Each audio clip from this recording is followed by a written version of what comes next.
यदि फरवरी 2026 में आपका भी बोर्ड एग्जाम है और आप क्लास 12 में हैं तो हाथ में आप 5 नंबर आज ले करके यहाँ से जाइएगा, क्योंकि कोऑर्डिनेशन केमिस्ट्री का ये क्वेश्चन हमेशा एग्जाम में पूछा जाता है और पिछले 5 साल से लगातार पूछा जा रहा है।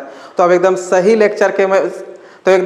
लेक्चर में पहुँचे हैं। आप इसको कंटिन्यू रहिए, अच्छे से देखिए, हम आपका ज़्यादा टाइम वेस्ट नहीं करेंगे। देखिए बाबू, क्वेश्चन क्या पूछता है, identify hybridization, structure, nature and magnetic moment for flowing coordination compound. आपको एक कोऑर्डिनेशन कंपाउंड दे दिया रहेगा और उसका ये सारा चीज आपको बोलेगा निकालने के लिए। क्या क्या बोलेगा, हाइब्रिडाइजेशन, स्ट्रक्चर, नेचर और मैग्नेटिक मोमेंट। बहुत इंपॉर्टेंट है, इस बार भी आपको बोर्ड एग्जाम में दिखेगा तो दिखेगा, और ये जब भी आता है लॉन्ग क्वेश्चन में आता है 5 मार्क्स में, और सारे बोर्ड के बच्चों के लिए बहुत ही भयानक इंपॉर्टेंट है। सबसे पहले इसका आपको प्रूफ भी दिखाते हैं। देखिए लगातार ये भी क्वेश्चन पूछा जा रहा है, अभी पिछले साल भी ये क्वेश्चन पूछा था 2025 में, उसको पहले देख लीजिए, फिर हम आपको वही क्वेश्चन को सॉल्व करके दिखाएंगे। तो देखिए बाबू, 2025 में भी ये क्वेश्चन पूछा था, on the basis of valence bond theory discuss the geometric and magnetic properties of K4Fe-CN6। मतलब कि K4Fe-CN6 का आपको क्या बोला कि वैलेंस बॉन्ड थ्योरी के आधार पे आप डिस्कस कीजिए इसका ज्योमेट्री और मैग्नेटिक प्रॉपर्टीज, ये चीज बताइए। आपको ये क्वेश्चन लॉन्ग में पूछा जाएगा 5 मार्क्स में, और सभी बोर्ड के लिए बच्चों के लिए बहुत ही ज्यादा इंपॉर्टेंट है। तो चलिए ये क्वेश्चन को हम सॉल्व करते हैं। क्या है बाबू, K4Fe-CN का होल 6, इसका सारा चीज हम लोग देख लेंगे, नेचर, मैग्नेटिक प्रॉपर्टीज जितना होता है, हाइब्रिडाइजेशन, स्ट्रक्चर, सारा चीज, ताकि आपका एग्जाम में कुछ भी इसे में से पूछे तो आप इसको बना सके, और जब भी ये क्वेश्चन आए तो 5 मार्क्स तो कंफर्म आएगा। देखिए बाबू क्या था क्वेश्चन,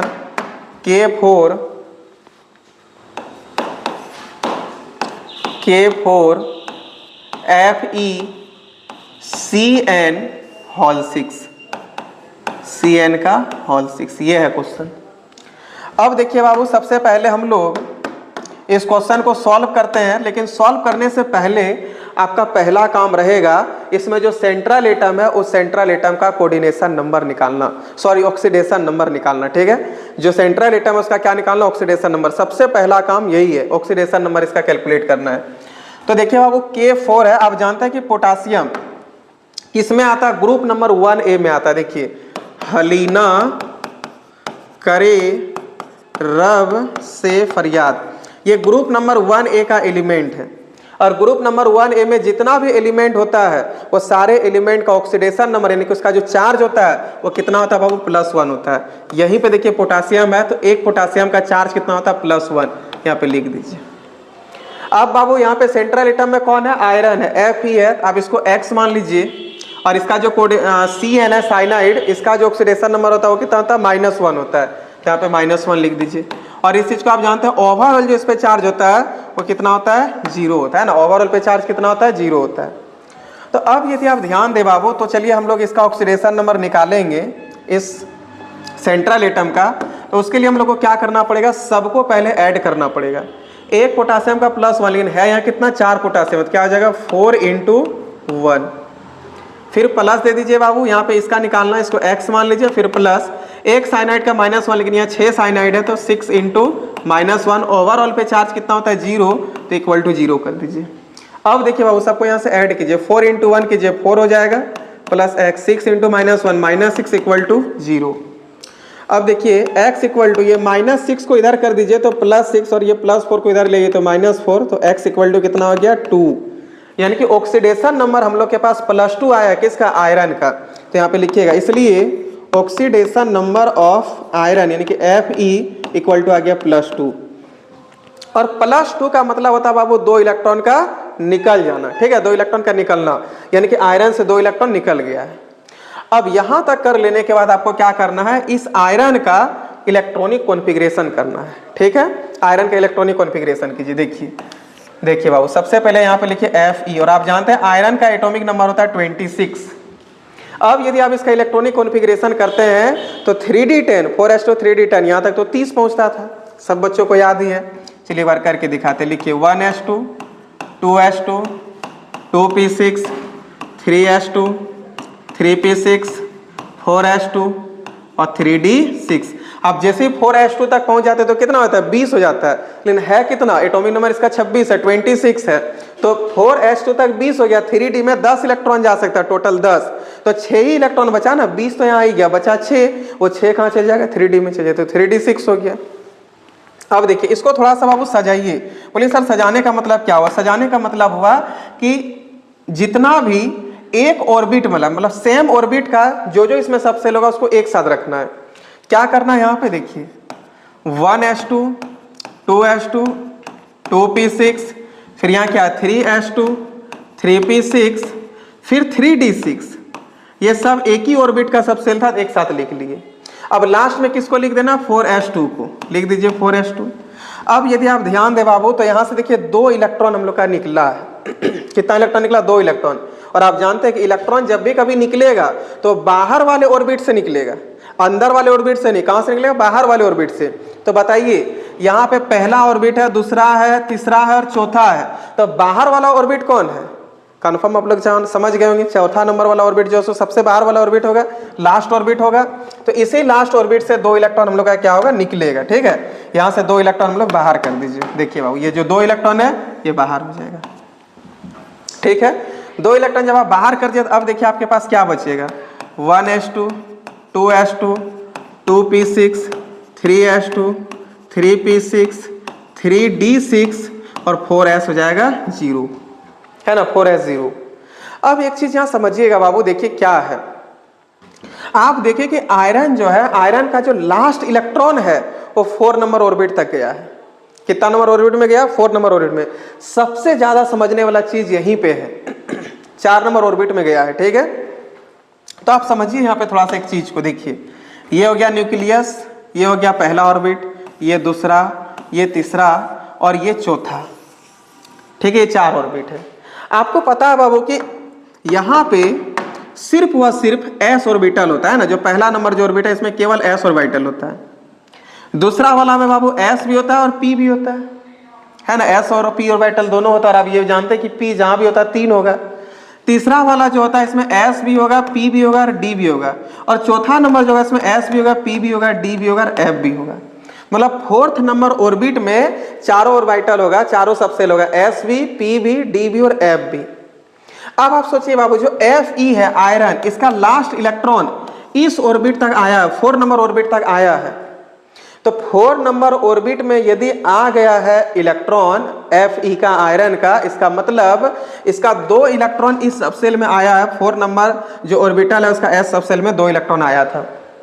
तो जानते हैं इस आयरन का लास्ट इलेक्ट्रॉन यदि 4th नंबर ऑर्बिट में गया है तो 4 नंबर ऑर्बिट में जितना सबसेल है वो सब सबसेल इसके पास होगा। ये बहुत बड़ा बात समझा रही है, समझिएगा अच्छे से क्या बोल रहे हैं कि 4 नंबर जो ऑर्बिट है, यदि 4 नंबर ऑर्बिट में आयरन का 2 इलेक्ट्रॉन गया है, 4s2 जो हुआ था, तो 4s2 में 2 इलेक्ट्रॉन इसके पास था ना, तो ये चौथा नंबर ऑर्बिट का s सबसेल में डाला। इसका मतलब ये हुआ कि इस आयरन के पास 4s के साथ साथ 4p भी है, 4d भी है, 4f भी है। हम आपको जिससे समझाते हैं, जैसे मान लीजिए कि आप अपने पापा के इकलौते हैं, ठीक है, लेकिन आपके पापा जी घर जो है सो मान लेते हैं देवघर में 3 जगह बना दिए, 3 जगह बना दिए या 4 जगह बना दिए। ठीक है, सोच लीजिए 4 जगह बना दिए। अब बाबू आप इकलौते हैं तो चारों जगह पे, चारों घर पे एक साथ तो आप नहीं रह पाइएगा, जहां भी रहिएगा एक ही जगह पे रहिएगा। तो ऐसा थोड़ी है जो आपका चचेरा भाई होगा वो बोलेगा कि बचा हुआ 3 घर मेरा है, फिर तो आप काटम काट पे उतर जाइएगा, है कि नहीं। वो चारों का चारों घर पे हक आपका है। वही चीज यहाँ पे है बाबू, इस आयरन के पास है ना, आयरन के पास उतना ही इलेक्ट्रॉन था, है ना, केवल 2 ही इलेक्ट्रॉन था। तो ये 2 इलेक्ट्रॉन s में रख दिया। तो 4 नंबर ऑर्बिट का यदि s में 2 इलेक्ट्रॉन रखा, इसका मतलब यदि इसके पास और इलेक्ट्रॉन होता तो ये p में भी देता, d में भी देता, f में भी रखता। अब इलेक्ट्रॉन नहीं है तो वह p d f में नहीं रखा है, होगा तो रखेगा, लेकिन घर तो इसके पास है मौजूद। ऐसा थोड़ी कि इलेक्ट्रॉन नहीं है तो इसका घरों नहीं कहलाएगा। आप इकलौते थे अपने पापा के, आपके पापा 4 घर बना दिए, तो एक घर पे आप रह रहे, वही घर आपका होगा, बाकी बात क्या बचा हुआ 3 आपका नहीं होगा, वो 3 भी आप ही का होगा, चारों ओवरऑल आप ही का होगा। बस वही चीज यहाँ पे है, आयरन जो है, आयरन इसके पास चौथा नंबर ऑर्बिट में यदि इलेक्ट्रॉन गया है तो 4 नंबर ऑर्बिट में 4 घर है, s सबसेल भी है, p भी है, d भी, f भी है, तो इसके पास चारों घर है। बस बेचारा के पास इलेक्ट्रॉन कम था, 2 ही इलेक्ट्रॉन था तो इसी में रखा। इलेक्ट्रॉन आएगा तो इसमें भी रखेगा, इसमें भी रखेगा, इसमें भी रखेगा। अब समझे, बस इसी चीज को यहाँ पे हम ऐड करेंगे। तो अब आप सोचिए बाबू, आपके पास आयरन का जो इलेक्ट्रॉन है वो चौथा नंबर ऑर्बिट में गया, चौथा नंबर ऑर्बिट के केवल s सबसेल में गया है, s ऑर्बिटल में गया है, तो क्या इसके पास pdf होगा कि नहीं होगा? जल्दी बताइए, होगा या नहीं होगा? तो कंफर्म होगा। अब तो आप समझ गए, इसका मतलब इसमें 4p भी होगा, 4d भी होगा, है ना, 4p 4d ये सब भी हो सकता है, 4f भी होगा। जितना इलेक्ट्रॉन बढ़ते जाएगा वो अपने आप अपना ऑर्बिटल में क्या होगा, नया नया ऑर्बिटल में इलेक्ट्रॉन को रखते जाएगा। तो अब यहाँ से आप सारी चीज का एक बार बनाइए बाबू स्ट्रक्चर। देखिए यहाँ डी सबसेल है, बनाइए। डी में आप यदि ध्यान दें तो आप जानते हैं कि डी सबसेल में 5 घर होता है, 5 ऑर्बिटल होता है, 1 2 3 4 और एक 5। देखिए 1 2 3 4 5 ऑर्बिटल होता है बाबू, लिख दिए। ठीक है, आप जानते हैं 5 ऑर्बिटल के मिलने से क्या बनता है, सबसेल बनता है। फिर यहाँ पे देखिए कौन है, एस है। ठीक है, एस भी है तो बनाइए एस। तो आप जानते हैं कि एस ऑर्बिटल में एक ही डब्बा होता है। ठीक है, इसलिए इसको ऑर्बिटल बोलते हैं, सबसेल नहीं बोलते, लेकिन बोलचाल में सबसेल सबसेल बोल दिया जाता है। तो ये एस ऑर्बिटल हो गया। ठीक है, उसके बाद पी में जानते हैं बाबू, पी में 3 डब्बा होता है, यानी कि इसमें 3 ऑर्बिटल होता है। ठीक है, 3 ऑर्बिटल होता है और ये तीनों ऑर्बिटल के मिलने से क्या बना दिया आपका, पी सबसेल बना दिया। ठीक है, पी सबसेल। अब यदि आप ध्यान दें बाबू तो देखिए यहां पे जो डी सबसेल है इसमें टोटल 6 इलेक्ट्रॉन है। तो 6 इलेक्ट्रॉन को यहां पे रखिए पहले, 1 2 3 4 5 6 इलेक्ट्रॉन रख दिए। अब बाबू एस सबसेल में तो एक भी इलेक्ट्रॉन नहीं है, पी में भी नहीं है, छोड़ दीजिए। अब यहां से समझिएगा फिर क्या करना है। देखिए आपको यहां पे देखना लिगेंड का स्ट्रेंथ, लिगेंड का स्ट्रेंथ। जैसे मान लीजिए कि आप आगे वाला बेंच पे बैठे हैं, ये एग्जांपल हम बहुत बार आप लोग को दिए हैं क्लास में, तो आप लोग बहुत अच्छे से इस चीज़ को समझ गए हैं, लेकिन फिर भी जो बच्चे नए हैं उनको समझाते हैं। मान लीजिए आप क्लासरूम में बैठे हैं या फिर आप अपने जगह पे बैठे हुए हैं, उधर से एक लड़का आया और वो लड़का जो है वो बेचारा, उसका शरीर इस तरह है। देखिए उसका जो बॉडी है वो ऐसा है, इस टाइप का, मतलब हवा लगेगा तो शायद ही उड़ जाएगा, ऐसा है। और ये बहुत स्पीड से आके आपको बोले ए चलो हटो यहाँ से, क्या आप हटिएगा? नहीं हटिएगा। बेचारा जिस रफ्तार से आएगा एक झाप खा के उसी रफ्तार से फिर वापस जाएगा, है कि नहीं? फिर उसी रफ्तार से वापस चले जाएगा। तो आप इसके बात पे नहीं हटे, क्यों? क्योंकि ये आपसे कमजोर था। एक देखिए जिम वाला हट्टा कट्टा बच्चा यदि आ जाए, ये है देखिए, टीका भी देखिए बेचारा लगाया है ना, ये टीका भी लगा लिया, इनकी पूजा पाठ वाला लड़का है। ये है बाबू एक, ठीक है, इसका ये है हाथ, इतना मोटा मोटा इसका हाथ है, बाजू ये बना हुआ है। अब ये यदि आ जाए तो ये शायद बोलेगा भी नहीं, बोले भैया आप ही के लिए जगह बैठिए ना, है कि नहीं? क्यों? क्योंकि इसका स्ट्रेंथ, इसका मजबूती आपसे ज्यादा है। और यही तो दुनिया बाबू, यदि आपसे कोई कमजोर है तो उसको दबा दिया जाता है, आपसे यदि स्ट्रांग है तो फिर आप उसका बात मान लीजिएगा, जो बोलेगा वही करिएगा। बस वही चीज यहाँ पर भी होता है। देखिए बाबू यहाँ पे क्या है, जैसे ये आया आप तुरंत यहाँ से हट गए, क्यों? क्योंकि पावरफुल था, स्ट्रांग था। उसी तरह लिगेंड को यहाँ पे देखा जाता है, यदि यहाँ पे लिगेंड स्ट्रांग लिगेंड है ना, यदि सेंट्रल एटम के साथ स्ट्रांग लिगेंड जुड़ा हुआ है, तब फिर यहाँ पे क्या होगा जानते हैं, जो अनपेयर्ड इलेक्ट्रॉन वो पेयर्ड हो जाएगा। ठीक है, ये अपना पावर दिखा देगा, अनपेयर्ड इलेक्ट्रॉन को पेयर कर देगा। और यदि यहाँ पे वीक लिगेंड है तब ये अनपेयर्ड इलेक्ट्रॉन को पेयर नहीं कर पाएगा। अब यहाँ पे सबसे बड़ा बात ये होता है कि सर हम लोग कैसे जानेंगे कि जो हम लोग का लिगेंड है वो स्ट्रांग है या वीक है? तो चलिए हम आपको यहाँ पे स्ट्रेंथ दिखाते हैं लिगेंड का। ठीक है, लिगेंड का स्ट्रेंथ क्या है। तो आपको बाबू देखिए बहुत ज्यादा नहीं, स्ट्रांग लिगेंड बहुत कम है, ठीक है, बाकी बात सबका सब वीक है। देखिए यहाँ पे लिखे हैं order of strength of ligand, जितना लिगेंड है सबका यहाँ पे हम लोग स्ट्रेंथ का लिगेंड, मतलब उस लिगेंड का कितना स्ट्रेंथ होगा वो दे दिए। और पावरफुल यानी कि जो अनपेयर्ड इलेक्ट्रॉन को पेयर कर सकता है उसमें से केवल इतना ही है। देखिए बाबू, CO carbonyl, cyanide, NO2, EN, NH3 और एक पायरिडीन, यदि यहां तक रह गया ना, ये सब स्ट्रॉन्ग लिगेंड होता है।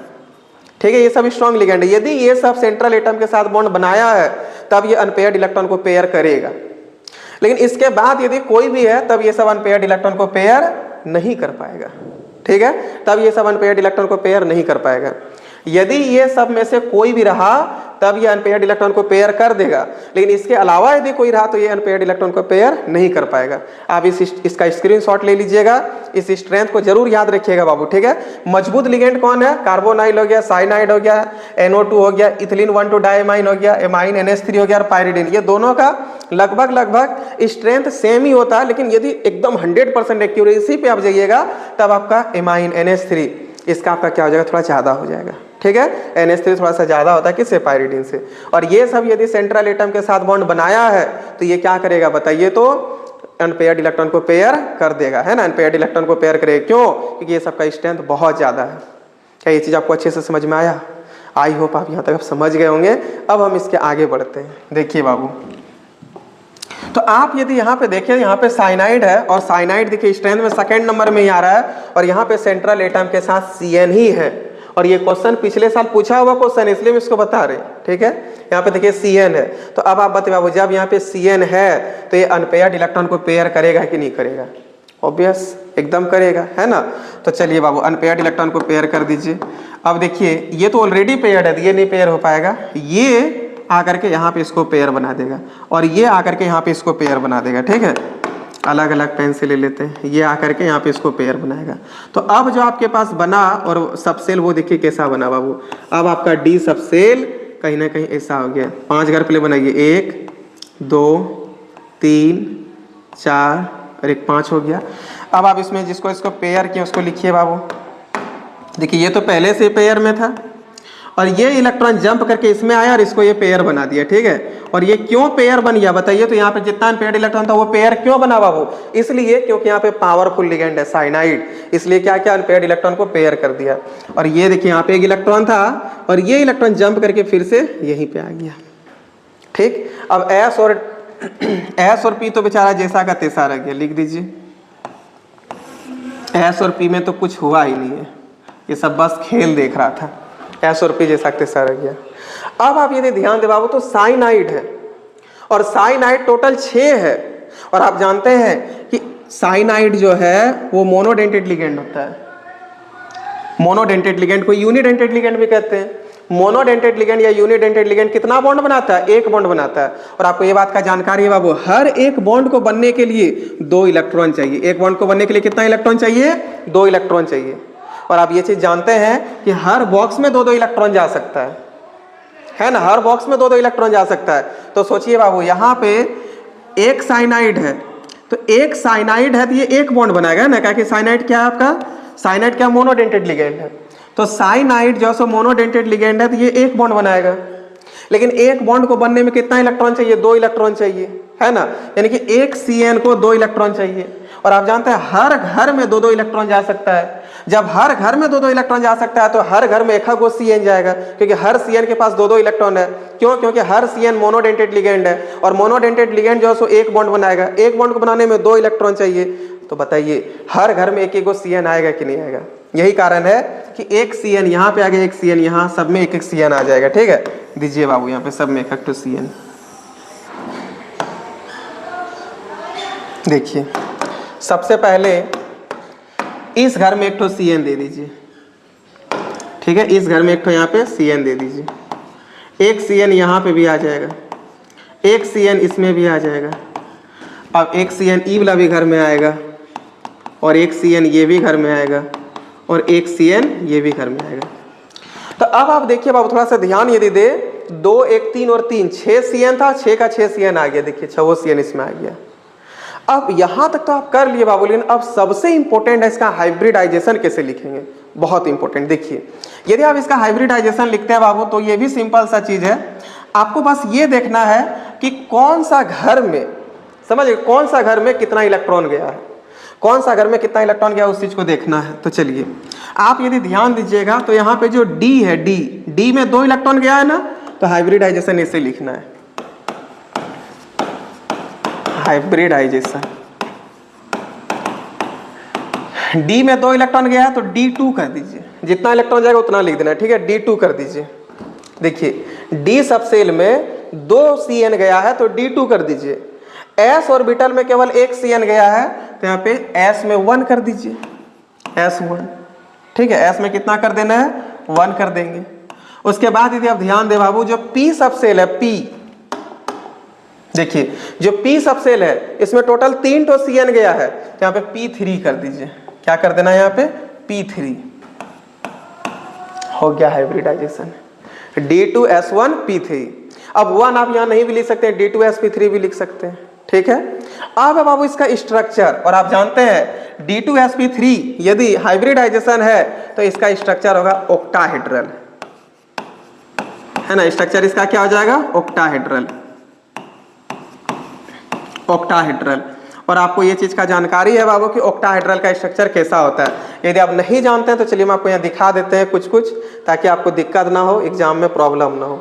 देखिए बाबू, ये है ऑक्टाहेड्रल, ये हो गया आपका टेट्राहेड्रल, ये हो गया स्क्वायर प्लेनर, ये हो गया ट्राइगोनल, ये हो गया स्क्वायर पिरामिडल, ठीक है।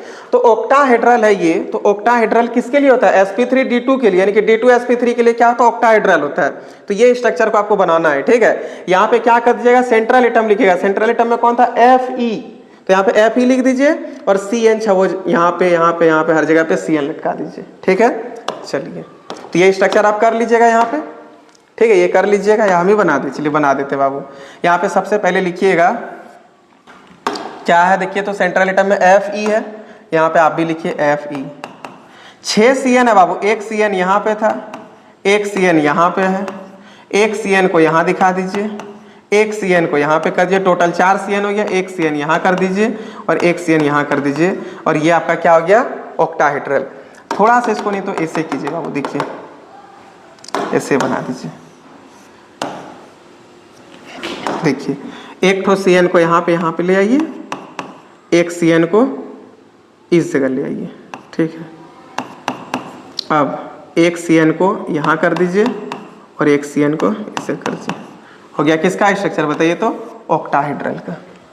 यदि आप इसका स्ट्रक्चर बनाना चाहते हैं और अच्छे से, तो यहाँ पे सब का क्या कीजिए? सेंटर को मिला दीजिए, इसको इसके साथ, इसको इसके साथ, इसको इसके साथ, ऐसे करके। या तो आप ऐसे भी सिंपल भी रख सकते हैं। ये हो गया ऑक्टाहेड्रल। तो देखिए 2 चीज निकल गया सिर्फ किससे?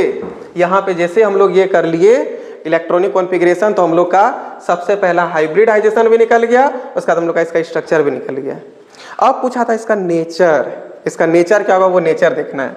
तो देखिए बाबू, नेचर पैरामैग्नेटिक होगा या डायामैग्नेटिक, वो चीज देखना है। पैरामैग्नेटिक का मतलब होता है कि वो मैग्नेट की तरफ अट्रैक्ट करेगा, और डायामैग्नेटिक की तरफ हो गया कि ये मैग्नेट की तरफ अट्रैक्ट नहीं करेगा, मैग्नेटिक फील्ड को अट्रैक्ट नहीं करेगा। तो यदि आप यहाँ पे ध्यान दें तो आप सोचिए बाबू, आखिर पैरामैग्नेटिक या डायामैग्नेटिक जो देखा जाता है वो देखा जाता है अनपेयर्ड इलेक्ट्रॉन की संख्या पर, ठीक है, अनपेयर्ड इलेक्ट्रॉन की संख्या पे। तो बताइए इसमें एक भी अनपेयर्ड इलेक्ट्रॉन है? इसमें भी एक CN मतलब 2 इलेक्ट्रॉन, इसमें भी एक CN यानी कि 2 इलेक्ट्रॉन, इसमें भी एक CN यानी कि 2 इलेक्ट्रॉन, इसमें भी एक CN यानी कि 2 इलेक्ट्रॉन, इसमें भी एक CN यानी कि 2 इलेक्ट्रॉन, और इसमें भी एक CN यानी कि 2 इलेक्ट्रॉन।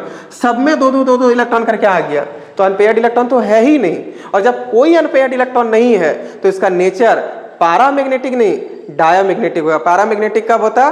जब यहाँ पे अनपेयर्ड इलेक्ट्रॉन होता। यहाँ पे अनपेयर्ड इलेक्ट्रॉन है ही नहीं, तो ये कैसा हो जाएगा बताइए तो? डायामैग्नेटिक, है ना, डायामैग्नेटिक। मतलब ये मैग्नेट की तरफ नहीं जाएगा, इसका नेचर हो गया डायामैग्नेटिक, डायामैग्नेटिक। अब बाबू यहाँ पे एक और चीज देखना है, नेचर तो हो गया, लेकिन अब हम लोग को इसका हाइब्रिडाइजेशन निकल गया, स्ट्रक्चर निकल गया, नेचर निकल गया, वही ज्योमेट्री इसी को बोलते हैं। अब इसमें एक और चीज पूछा था बाबू, और वो क्या था? ये है आपका मैग्नेटिक मोमेंट, यानी कि इसका मैग्नेटिक पावर। और मैग्नेटिक पावर को हम लोग म्यू से डिनोट करते हैं, मैग्नेटिक मोमेंट, जिसको हम लोग म्यू से डिनोट करते हैं, ठीक है। और इसका फॉर्मूला क्या था बाबू? रूटेंडर n × n+2 bore magneton Bm, ठीक है। अब n का मतलब होता है वो अनपेयर्ड इलेक्ट्रॉन। तो आप ही लोग बताइए, इसमें एक भी अनपेयर्ड इलेक्ट्रॉन है? नहीं। तो अनपेयर्ड इलेक्ट्रॉन का संख्या कितना हो गया? 0। तो यहाँ पे लिख दीजिए 0 × 0+2 बोर मैग्नेटॉन। अब बाबू 0 से यहाँ कुछ भी मल्टीप्लाई कीजिए, √0 मतलब क्या हो गया? 0 बोर मैग्नेटॉन। मतलब ये डायमैग्नेटिक हो गया, मैग्नेट की तरफ ये जाएगा ही नहीं, अट्रैक्ट करेगा ही नहीं। आपको इतना कर देना है, 5 मार्क्स आपका हाथ में आएगा। और ये क्वेश्चन हमेशा पूछा जाता है, आप ध्यान दीजिएगा। तो पिछले साल में पूछा था और काफी इंपॉर्टेंट क्वेश्चन है बाबू। तो ये आपका एग्जाम में आ सकता है, बहुत इंपॉर्टेंट है, इसलिए इसको ध्यान में रखिएगा। अब इसके बेसिस पे देखिए, ये क्वेश्चन हम इसलिए बताएं क्योंकि यही क्वेश्चन एग्जाम में पूछा था पिछले साल, लेकिन इसके बेसिस पे और भी बहुत सारा क्वेश्चन है जो कि हम प्रैक्टिस के लिए आपके लिए दे दिए हैं। आप इसको जरूर बनाइएगा। देखिए 2, 3 ये तीनों क्वेश्चन का बनाइए, ठीक है। एक हम बता दिए, ये दोनों आप बनाइए। फिर हम लोग नेक्स्ट लेक्चर में मिलते हैं, तब तक के लिए बाय बाय।